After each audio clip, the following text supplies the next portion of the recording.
2, 3.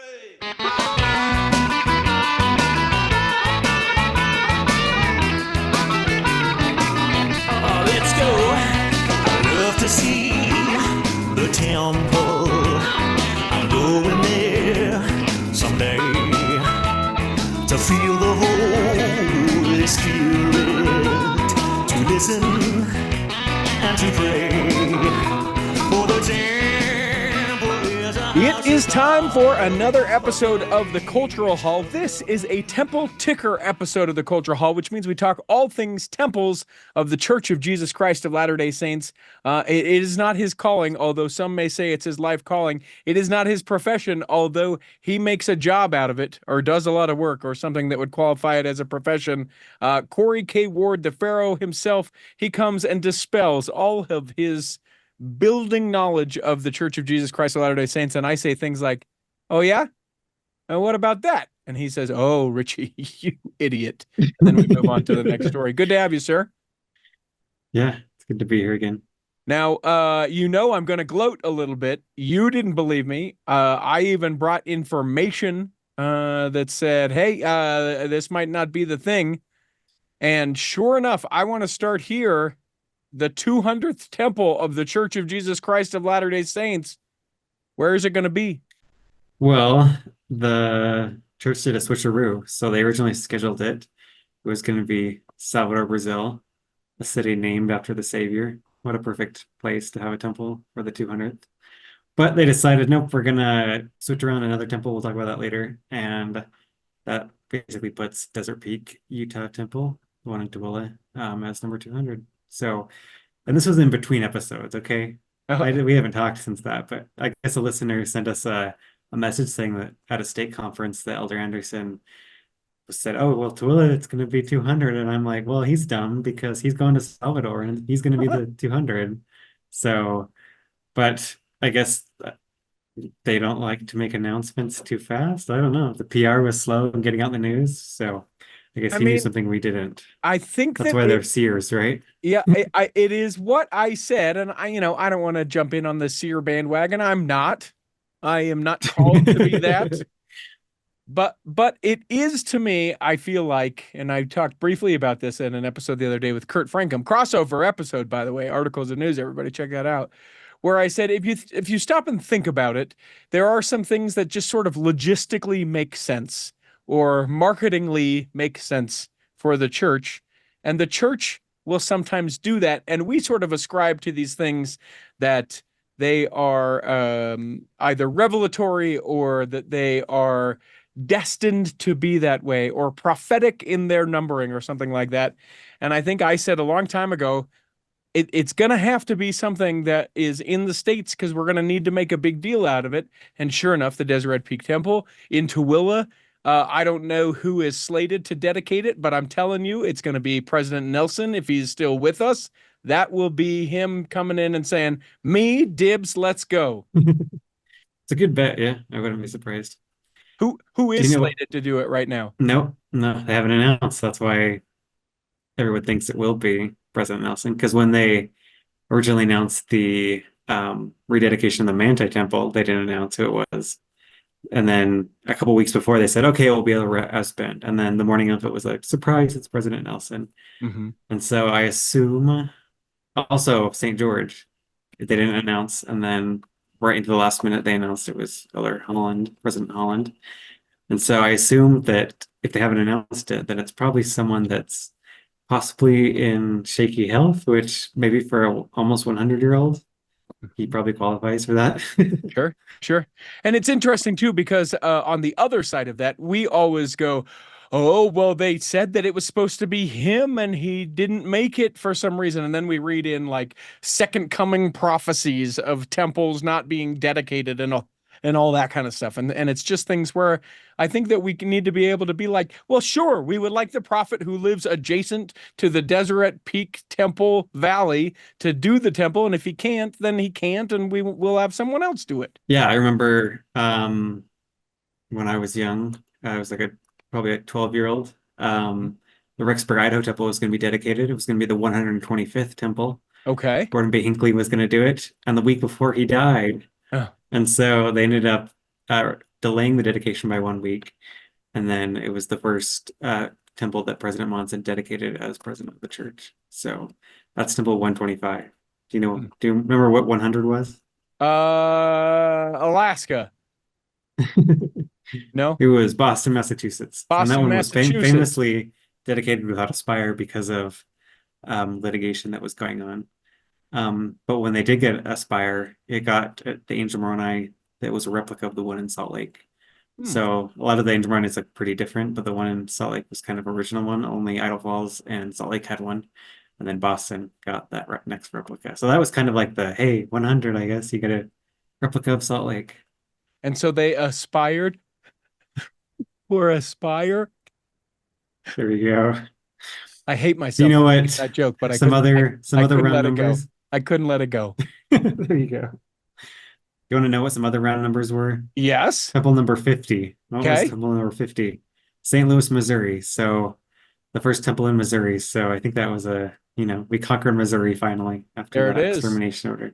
Take that, Governor Temple- Boggs. There you go. Temple 150. Do you know what that was? No, but has that been in the time that we've been doing this together? That seems like that's pretty. No, it's a little bit earlier. Okay. Okay. This is the Provo City Center Temple. So it was kind of Okay. a big deal when that temple was dedicated because it was, of course, a tabernacle that burned down and then was rebuilt as a temple. I remember I was on my mission and my mission president did like a whole zone conference around the theme of the Provo City Center Temple, rising from the acid.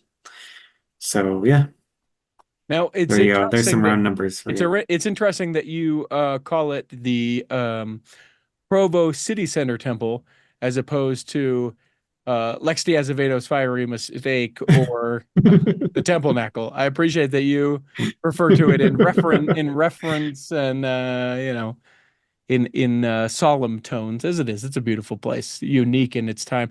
I was recently at the Paris, Idaho Tabernacle. That place is cool. That is such an amazing building, and I know just saying that like that, it's like, hey, get a life, pal. It is an unreal little town.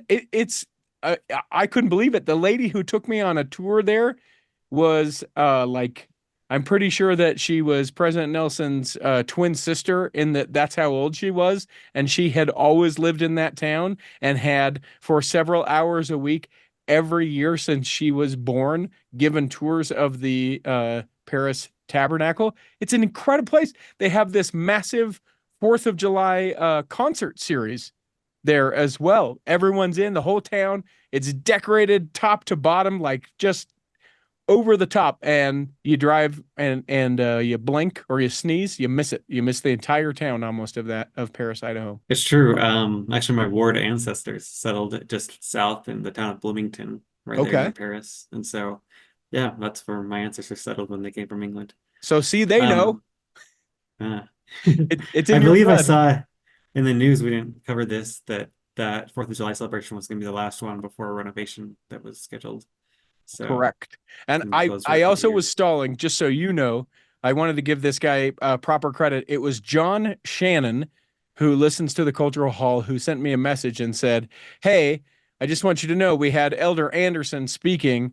And he said, yeah, Deseret Peak's going to be 200. And so that was before it broke. We sort of held on to it because I said, Corey, what do you think? He said, not as far as I go. And then pushed his glasses a little bit up more on his face and said, not as far as I'm concerned. And here we are. Help my unbelief, Richie.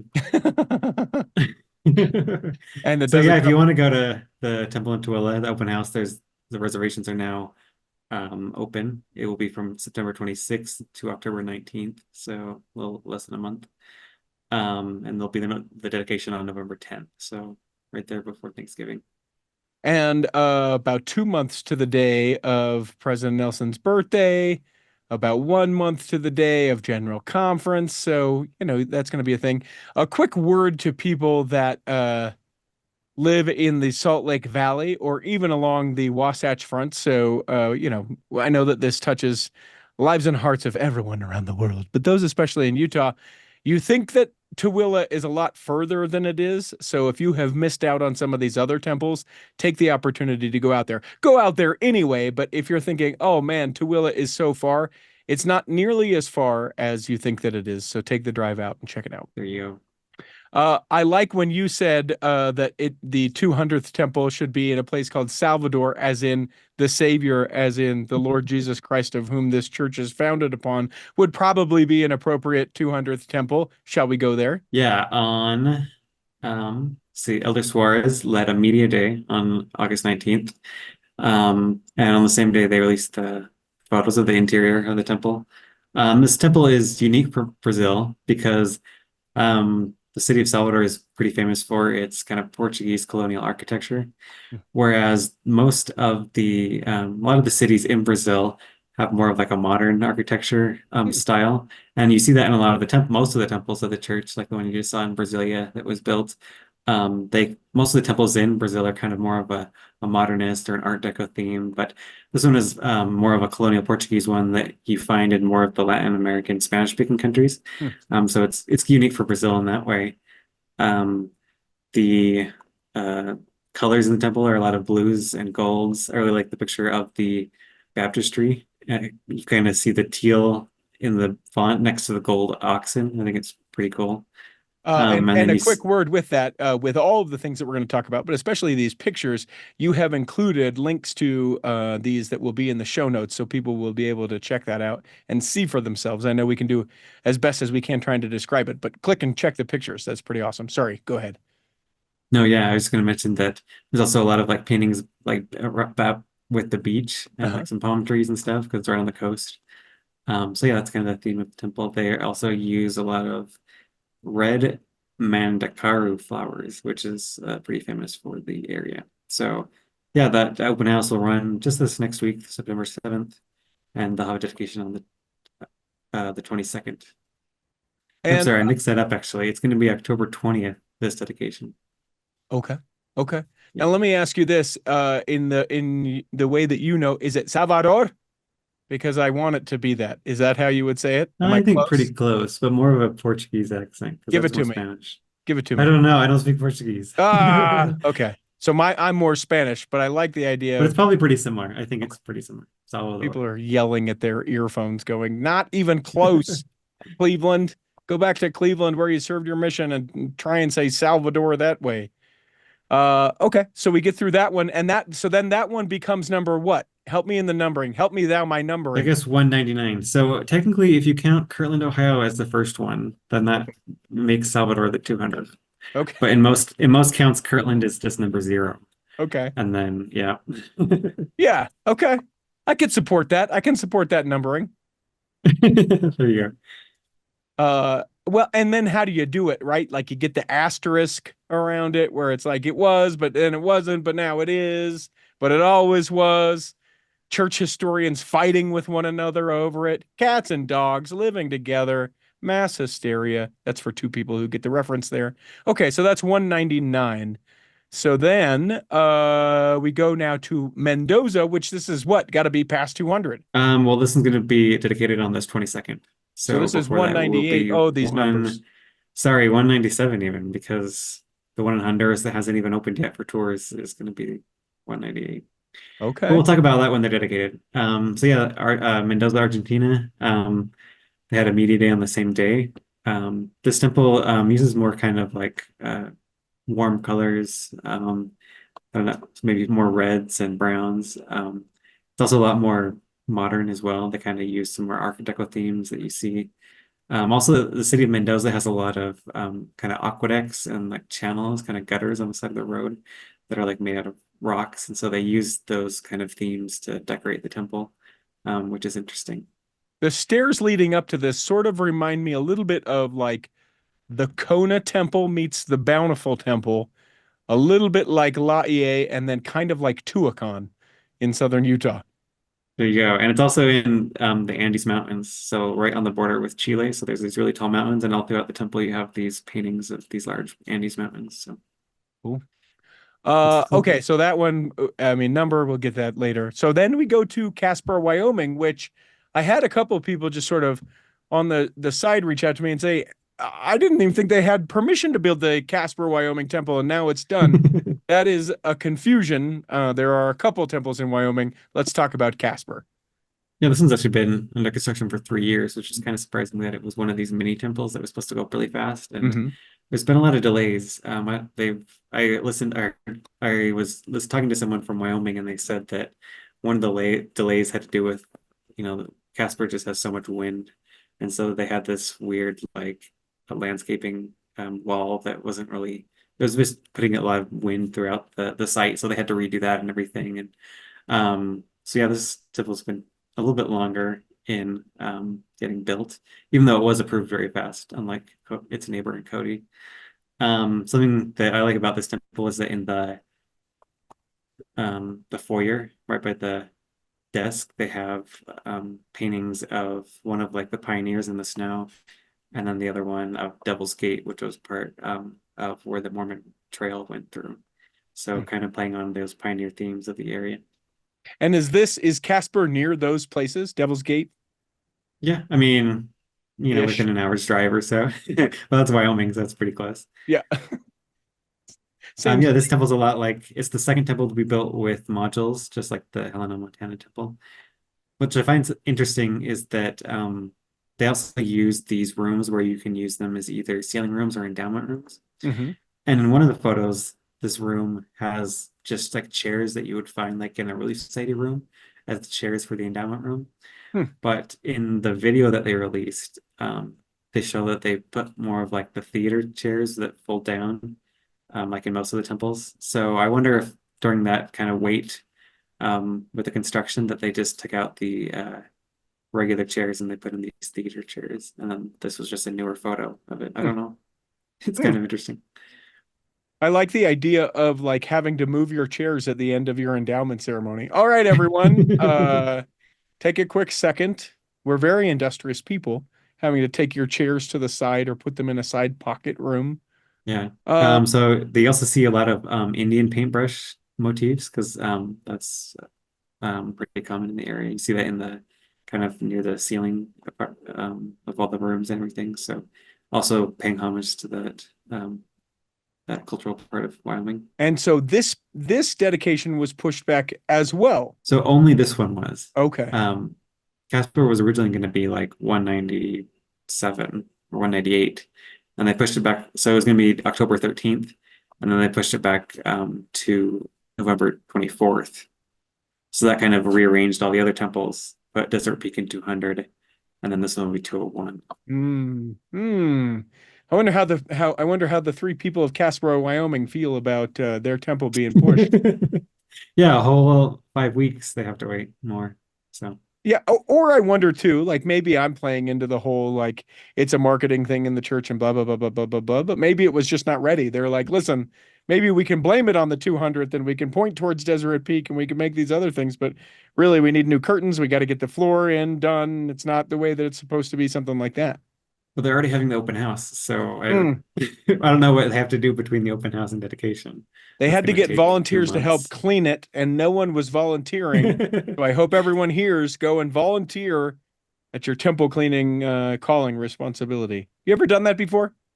I have, yeah. I even once in the Provo City Center temple, they were going to do like a deep cleaning for a few weeks. So we went in the celestial room. We like cleaned all the furniture with like Q-tips and everything.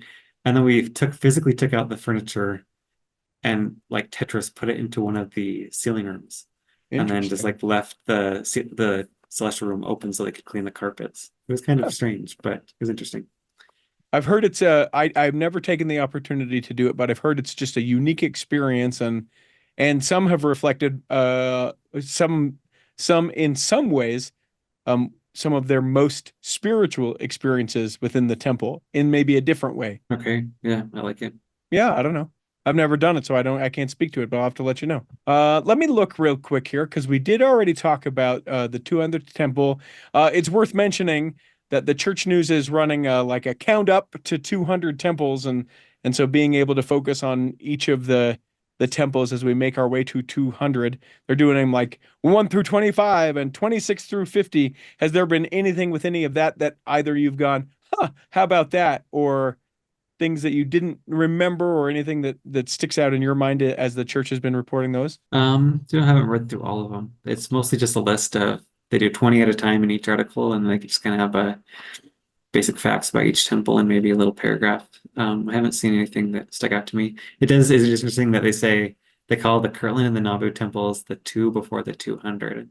So basically the Kirtland temple and the original Nauvoo temple are like the sub before the count started, and then with St. George and then all the way through Salt Lake, they started counting. But it does kind of an interesting, like, does the previous Nauvoo temple count as one of those temples because it was destroyed? Yeah, And and so it then doesn't does exist anymore. So then does the Provo temple, does that count as a different temple than the Provo Rock Canyon temple? So it's kind of Oh, interesting. And then Okay. the one in Samoa that was destroyed by fire, and the one recently demolished in Sweden, and the one that will be demolished in Alaska. And so, like, how do we count these things now? I choose not to focus on the ones that are destroyed, but to think positively about those that exist presently.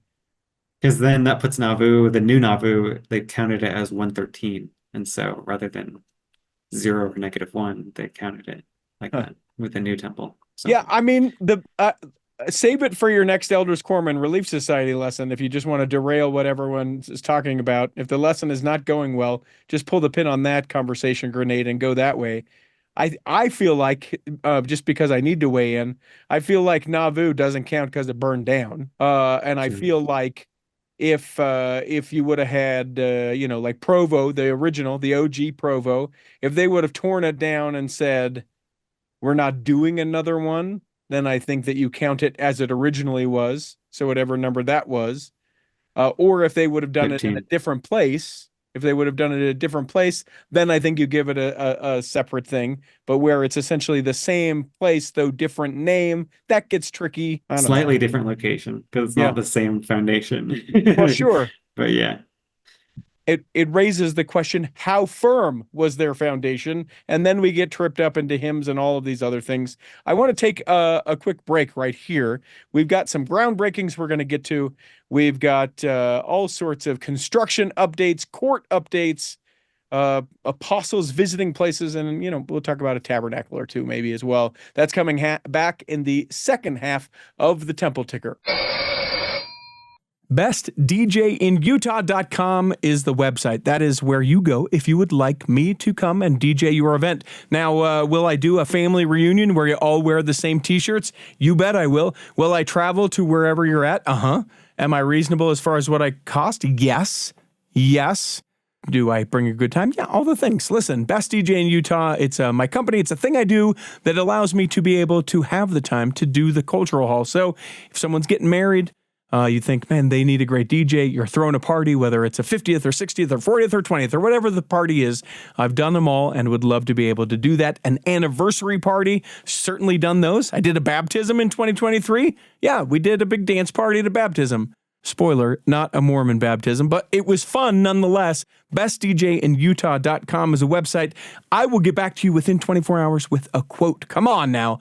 BestDJinUtah.com. Imagine running a small business today. It's challenging. Imaging and internet presence is an absolute must. Even with that, you're still a small star in a bright cyber universe. Now, imagine you have someone who understands how to get your site designed for your talents and then easily searched by potential clients. Imagine Lennon Design. Whether it's strictly a website or a whole package of logo creation, advertising media, and promotional materials, Lennon Design is your partner in business. They'll test the boundaries of their imagination to create something unique for you. When you need creative, affordable design, let it be Lennon Design. Call 801-699-3022 or visit LennonDesign.com. Here in the second half of the Temple Ticker, remember you can always become a Patreon saint of the Cultural Hall. You can go to patreon.com/The Cultural Hall. You get to be a part of the secret but not sacred Facebook group. Also, a quick word that if you want to be a part of the Cultural Hall back row, over 300 people strong.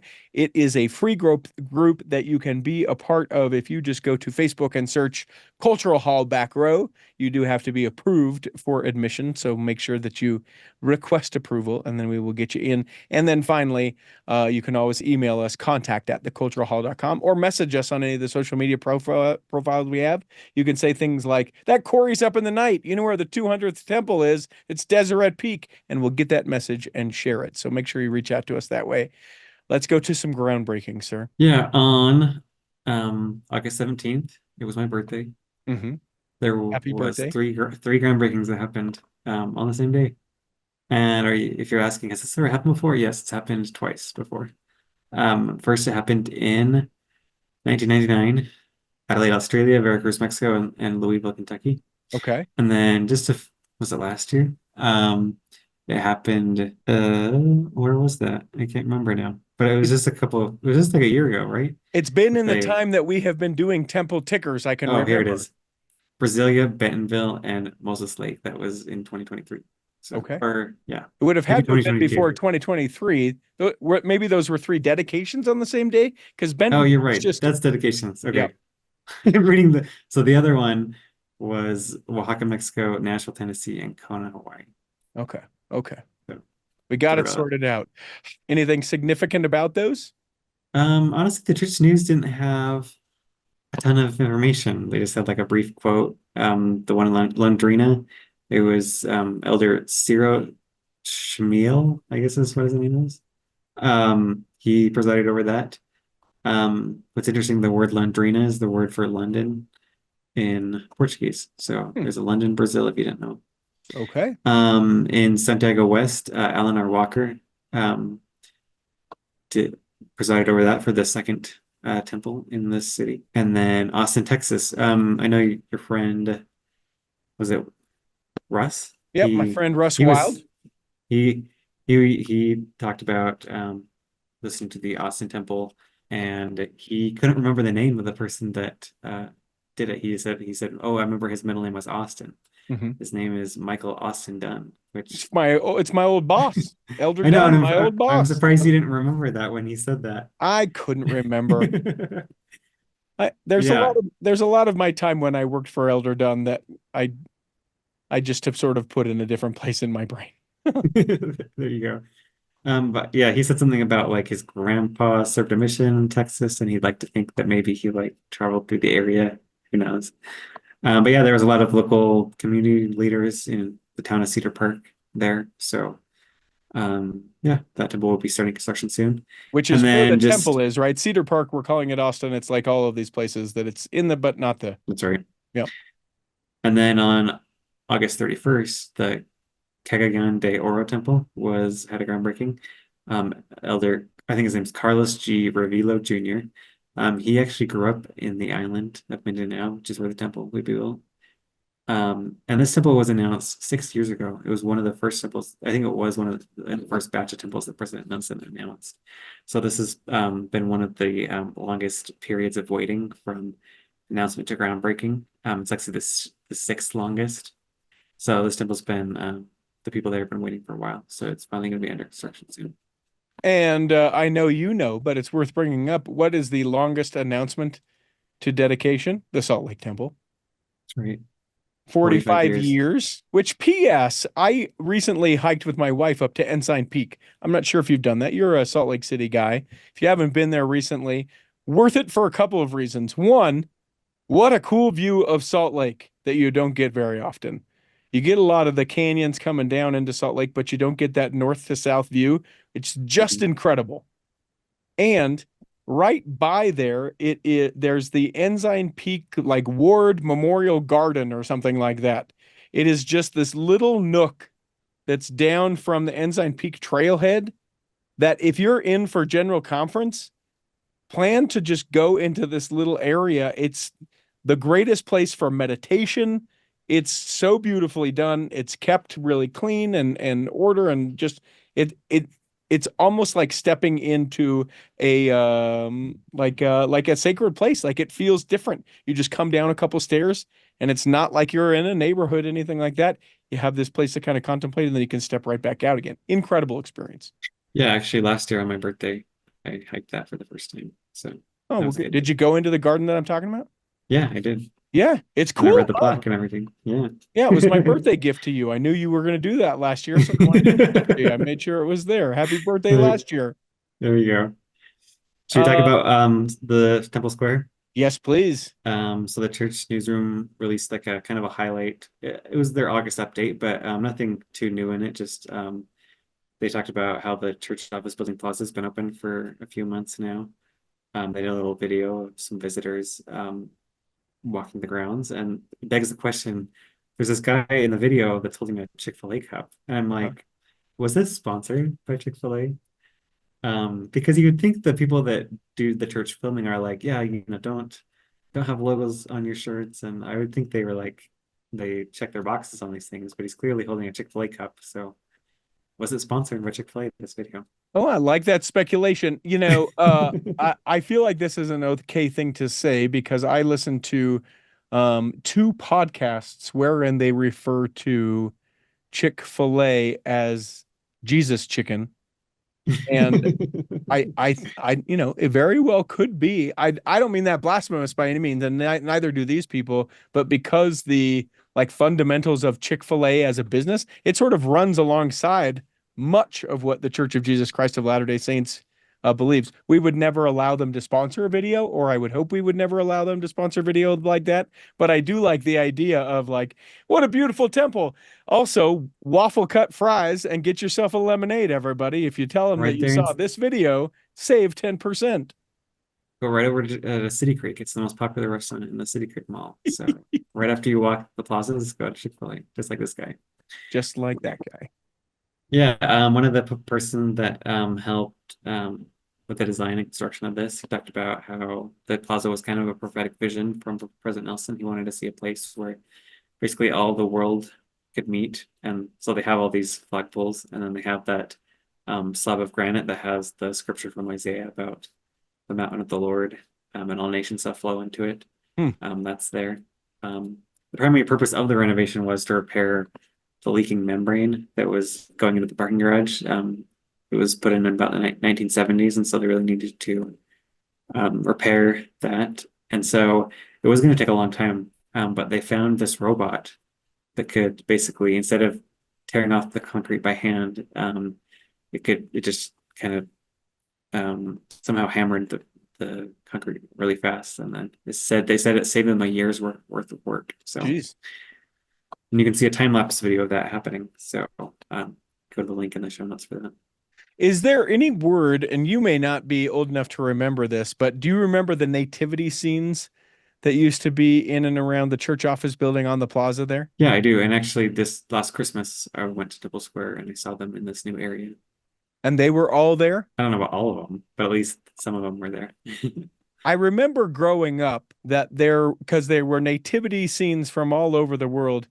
And I think I'll loosely say there are some that could not be shown now based on sensitivities in an international global church. And I've always wondered what they did with those insensitive, Well, sort of stereotyped nativity scenes that were in and around the plaza. did those nativity scenes, did they come from those cultures? And so maybe they're not necessarily like, I don't know. Could be. I'll lend you that. Yes, sure. Maybe they came from people in and around those cultures, and so then we get the ability to be able to share that. But I remember even as sort of I was sort of a jerk of a teenage kid, but I still remember kind of going, I'm not sure about this one. I'm not sure about this nativity scene here. Is this all right? Are we good? Does this make us something we're not? How are we nativity scene? I'd be curious if anyone knows, or if anyone remembers what I'm even talking about. You can email us, contact@theculturalhall.com. Okay. So now we go to Manhattan. Geez, I didn't realize we were going there. I should pay more attention to the notes you provide me. Yeah, the symbol's been closed since March, and there hasn't been a lot of signs of construction, but finally they're putting up scaffolding. They're putting that, of course, in Manhattan, you need to like cover the sidewalk and everything for the construction. And so, yeah, now the temple's starting to be worked on the exterior. We're gonna have a whole new exterior design on that temple. And then there'll be a new visitor center with a crystal statue on the ground floor. So, yeah, you'll have that to look forward to if you go to New York in the future. It'll be a cool tourist destination for folks, and certainly more accessible the way that they're changing some things around. Cody, Wyoming, we get the thumbs up. Are we good? Are we putting in the walls? Are we putting together the pieces yet? Possibly. The lawsuit that we've been waiting for did come down. The judge issued a ruling that was in favor of the town, basically, because the town approved the temple and the conditional that permit, the conditional use permit, and then they gave a construction They gave them permission to start construction. The church said they were going to wait until this lawsuit was done.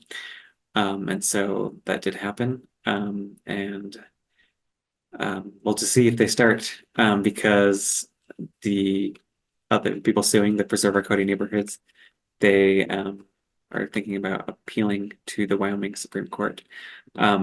We'll see if that happens, because with what the judge said is that the main reason for his decision was that this group did not file their petition within 30 days of the temple being approved. And so that kind of seems like a process thing of like, you either did it or you didn't. And so it's probability the Supreme Court will look at that and think the same way. And so yeah, basically in the eyes of the law, it doesn't matter that we talked about how it seemed that the city council was kind of confused about what they were voting for. And there's a whole story about that that we don't have time to talk to about right now. But basically in the eyes of the law, it doesn't matter. They basically should have known what they were doing. Sure. So that's what the judge said. And so the church, I think, issued a statement saying that they were grateful for the ruling, and we'll have to see if they start construction. I know in some other contentious approval processes, the church forewent doing a groundbreaking ceremony, or they did like a groundbreaking ceremony with like 10 people there. That was the case in Phoenix, Arizona, and Paris, France. And so we'll just see if they, to avoid, I guess, the appearance of gloating, we'll just see if they hold a groundbreaking ceremony. I like the idea of a flash mob temple groundbreaking. Not like the dancing. I'm not being disrespectful. I just like the idea of like, all right, it's in 20 minutes, meet at this address, that kind of thing. Or like, it's now, go now. And then everyone can go, so that those that would oppose it can't organize and be able to be there. Well, I mean, that doesn't sound like it's completely done, but maybe closer to done. I like that the judge sort of ruled, in my mind's eye, it's like, know what you're doing better, and then hits the gavel, and then people go, but we didn't know. And he's like, too bad, hits the gavel again. Learn your stuff, everyone. Yeah. And in response, the council is considering updates to tighten the height restrictions in town. So I guess they've learned the lesson for that. Yeah, so when Cody, like Rexburg, gets a second temple on the same street, they'll make sure that other spire is shorter. Vegas, trouble in Vegas? Yeah, there could be another lawsuit in Vegas. I guess they're alleging that the city council misrepresented what the building restrictions were in the area. There's an interlocal agreement there. So the council did approve the temple, but we'll have to see if that happens. And meanwhile, the residents came out on their horses, and they came to protest the temple. And there's this picture of this woman that kind of like almost looks like she's just came off of like a movie from the 1980s. Came off her horse and her big hair and everything. Yeah. Yes, she did. Yeah, listen, here's the thing. More protesters should ride horseback, as far as I'm concerned. The other side of that I have thought is probably in Vegas as well as in Cody, Wyoming. There are people that are on these city councils that are members of the church.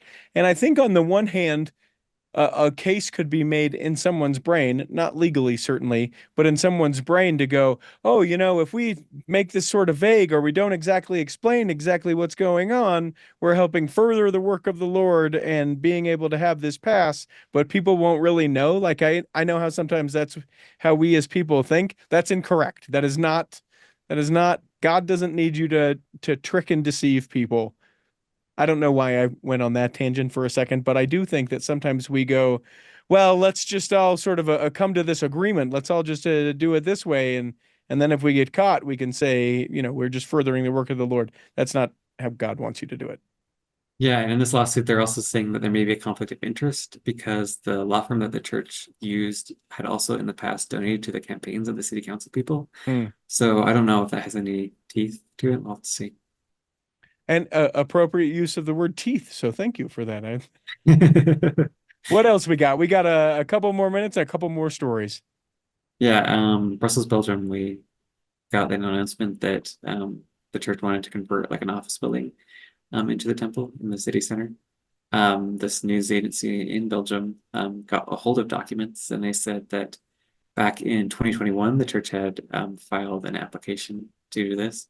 And then just recently, on June 25th of this year, which is a little bit, I think, after they announced the temple site, publicly. Mhm. They did a new application for a religious center and potential accommodation. I think that means like patron housing so that people can stay overnight. Mhm. They said it was rejected. So it'd be interesting how this goes forward. The church did release a statement to this news agency that says that they're negotiating with the city of Brussels and that everything is going progressing correctly. So yeah, we'll have to get some more updates of that. So for whatever progressing correctly means, there it is. Now this is interesting because this is the temple ticker, and yet this next little headline people can find in the show notes says Elder Bednar visits Peru. Yes, and he was in the city of Huancayo that had a temple recently announced. Okay. And he met with the city leaders, talked to them about what the temple was. He talked about the planned House of the Lord, which is his preferred name for what temples are. He says that's more of an accurate name for what these buildings are. So yeah, it's interesting. I wonder if what would happen if all the city councils like were visited by an apostle and explained to them what a temple was rather than just like get plopped on their desk one day and say this is what we're building. So I think it's a good outreach from Elder Bennett to basically get some good community ties. He was also in Cusco, which is where they recently announced the temple as well. And also the great backdrop for a great Disney movie. Do you think that Elder Bednar, when he is the prophet, do you think that his sort of emphasis will be on House of the Lord versus Temple, like President Nelson is Church of Jesus Christ of Latter-day Saints over Mormon? Do you foresee that? I just had a conversation with someone today about this, and I think it's a very good possibility that when he's the church president, that maybe they'll just change all the names from Temple to House of the Lord. Try and like separate it from like Buddhist temples and like try and be like, this is our unique Latter-day Saint thing, House of the Lord. I don't know. That's hard though. So is that the House of the Lord located in Austin, Texas? Or is it the Austin House of the Lord? How would you do that, do you think? Austin House of the Lord, I guess. I guess Okay. we're not immune to long names. So Yeah. yeah. So instead of the Mormon temple in Austin, we become the House of the Lord in Cedar Park, not Austin, of the Church of Jesus Christ of Latter-day Saints. There you go. I like it. Noting. There was a big to-do done at BYU Education Week about the Kirtland Temple purchase. And I guess a couple hours, maybe an hour, maybe 90 minutes about how that whole procurement came about. What are some of the things that maybe we didn't know before that came out of that? Yeah, there's a lawyer that gave a presentation about this. He dove deep into the legal stuff, which we won't talk about here.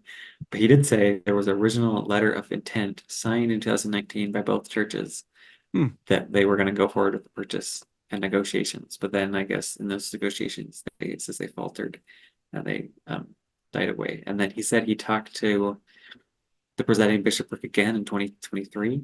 And he said the talks were up again. And those lasted 7 months. And then they signed an agreement in December of 2023. And then it took about 3 months to do the other negotiations for the Nauvoo properties and the other historic items that the church purchased. And then it was finally announced then. So he kind of had some behind the scenes thing of running to the courthouse and get everything's final and doing the bank wires and everything. So if you want to read that, you can. A great way for you to nerd out on it a little bit. That's certainly what I did. And then finally, we end with the Logan Tabernacle. Yeah, I just had a 30-month, I guess, renovation. And so just in this past month, I did a rededication. Another cook was there, a native Logan resident, or not resident, but what's the word? Native Loganian. I don't know. How do you say someone from Logan? A Loganian. He's a Loganian. I got nothing. So yeah, they rededicated the tabernacle there. So that's located, I think, just like a block from the temple. So maybe that frees them up finally now to start with the renovation of the Logan Temple, which has been promised for a while, but it hasn't quite happened yet. Now, I read something this last week, and you would know, and I think I might have even sent it to you, that there's like 56 tabernacles within the church. Yeah, that seems like a lot. there's That seems like a lot to me. Is there a master list of this? I don't know. Like maybe the church has one. I don't know. But yeah, I guess it counts. Like, what do you count as a tabernacle? I guess in the past, a tabernacle meant like a stake center. Sure. So each stake would have a tabernacle that they would use as a place for meetings. That's what the one in Paris is, the Paris stake tabernacle. This is, I think, the Cache Valley stake tabernacle. Yeah, there's a lot of them. Yeah, we're gonna make you. That'll be an assignment. I want to find out where they are, and I don't want to read all the list. Maybe we can do a count up to 56 tabernacles, like the Deseret News is doing. No, I would be curious to know about some of them, the odd places of some of them, and those that maybe people don't even know. Because I'm 99% sure that one of the tabernacles is like the Granite Tabernacle, which is in Sugar House in Salt Lake. So there are these buildings that maybe we don't necessarily refer to them as tabernacles anymore, that are still considered as tabernacles. Then obviously you have these ones like we've talked about, like in Paris. There's a St. George Tabernacle, the Logan Tabernacle, and on and on. So yeah, Yeah, I live just a few blocks from the Granite Tabernacle. That's a really interesting building. It was built in the 1930s, so one of the last tabernacles that the church ever built, and it was kind of used as like, this is our stake center, our tabernacle. So, yeah. So there's an assignment. Find me an odd tabernacle, and then we'll number them. And then if we stop building them or if we demolish them, we'll find out we should number each of them, and we'll have that riveting discussion on the next Temple Ticker with the Pharaoh himself, Corey K. Ward. I always appreciate the hard work you do, sir. Thank you for coming in and sharing all this stuff. yeah. I can tell I've already lost you. You're searching the tabernacles for the next time we meet. I can see the glow from the computer on your glasses. I can see it. There you go. Corey, we hope that this episode has nourished and strengthened your body. Hope that if you weren't be able to listen this week, that you'll listen next week. And that when the time comes, you'll be able to travel home in safety.